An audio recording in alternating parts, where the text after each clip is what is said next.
Let's talk about our simple money skill number 1. Organise your money so that it is very difficult for you to accidentally spend money that was intended to pay for other commitments. The perfect bank account structure.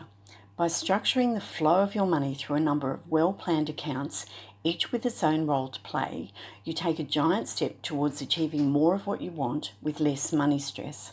The perfect bank account structure uses 3 accounts to give you the best chance of success with your money. Let's watch the perfect bank account structure and see what that looks like. The number 1 account is your sacred money account.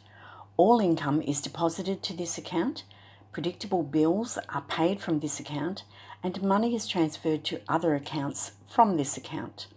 This could be your mortgage offset account if you have a mortgage.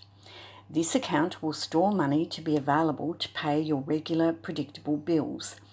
You will need to ensure enough money is left in this account to pay all of your regular predictable expenses as they fall due. Your second account is your weekly expenses account. This account will deliver money each week for your food, fuel, fun, and incidental expenses. Funds are deposited weekly from your bills account or your sacred money account.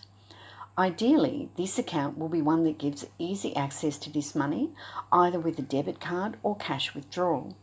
You may choose to have up to 3 weekly expense accounts if you are a couple, a joint grocery account, and an FFI, fuel, fun, and incidentals account for each of you.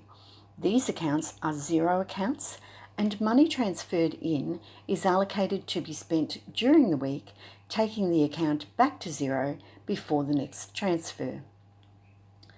The third account is your Life Happens account.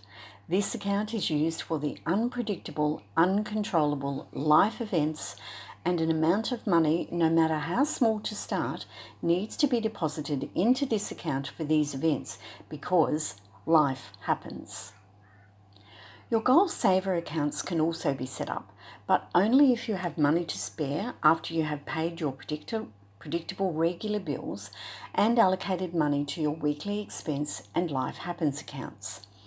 These can be multiple sub-accounts, preferably offsetting a mortgage if you have one, and used to save money for the things that are important to you and your family.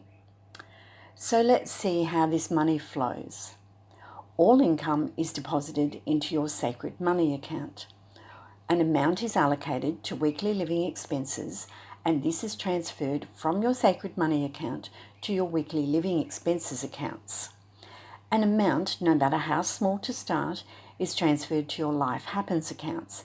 You will be grateful for even a small amount of money when life happens, as emergency money cannot come from your sacred money account, and I'm sure you don't want to use your fun money for emergencies. When you have some spare money, or perhaps even a tax refund, this can be transferred to your goal saver accounts.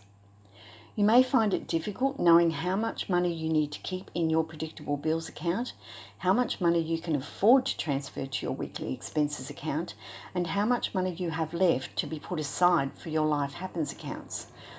Consider putting a spending plan in place which will give you a clear picture 12 months in advance of how much money can actually be allocated to each of these accounts.